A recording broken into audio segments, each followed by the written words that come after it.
A great friend and mentor of mine shared these 3 simple words with me years ago, and it changed my life.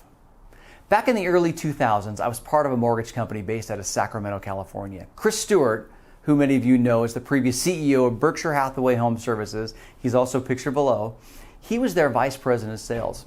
Chris and I met for the very first time, and this is where our 20-year journey began. So it was early fall when I was traveling from Sacramento to Seattle, where I had just opened a new branch for this mortgage company. I was creating the infrastructure, which we were building rapidly. I was hiring, I was implementing processes, systems, and driving revenue to get us off the ground as quickly as possible. And similar to starting a real estate company from scratch, there's a lot that must be done when you first open the doors. We had a strong plan in place, and we were recruiting a great many talented individuals, many which were not in the mortgage industry. We were operating as our own company, yet everything funneled back through Sacramento, which is very similar to this organization. Everything funnels back through Las Vegas, no matter where you're at. During my 11-hour drive back to Seattle, I was mentally working through various pieces of our business, identifying areas that needed to be changed. And we needed these changes to happen to ensure that we were on plan and growing as efficiently as possible. This was not a Warren Buffett-owned company, and our capital came from these 3 owners who were also active in the business. Now, while I was thinking about our business, all the way back in Washington State, I found myself becoming a little bit more frustrated along the way. I felt like there were so many things that were not going as planned. There were people simply not doing what they needed to be doing. Some were unwilling while others were incapable. The problems I was experiencing were not just in Seattle, they spanned all the way to Sacramento. And in my mind, I was creating this massive list, and I felt myself getting angrier and angrier, and my body was just filling with anxiety. I suddenly felt completely overwhelmed and out of control. This is where I picked up my phone and called Chris Stewart. He answered my call on a Sunday afternoon, which I felt gave me the permission to completely unload on him. As a great friend and leader, he was calm, listened intently, and just let me roll for a good 10 to 15 minutes. When I was done with my rant, I didn't feel any better. And in fact, I was even more upset at those not doing what they said they would do. For those of you that love Top Gun analogies, I was in an uncontrolled tailspin. It was at that very moment when Chris asked me one simple question. How many of those things that you just ranted off to me can you control?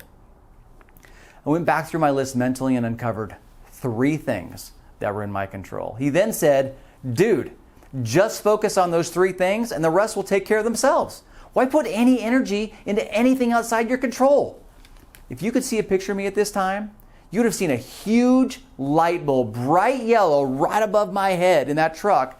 It was shining so brightly it was outshining the sunshine that was beaming in through the window that very day. It made complete sense. Why would I give energy to anything I can't control?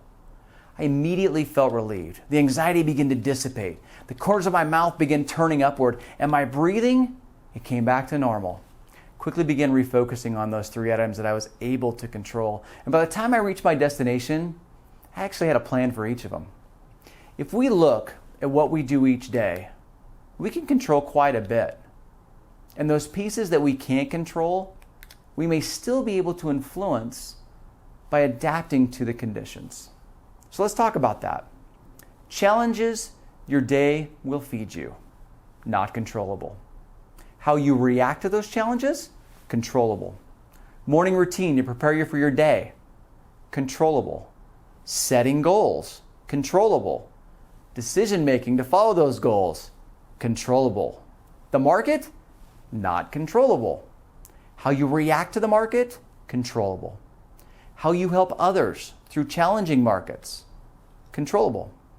Building a plan to give you an edge over the market, controllable. Doing more this year to achieve similar or better results than last year, absolutely controllable.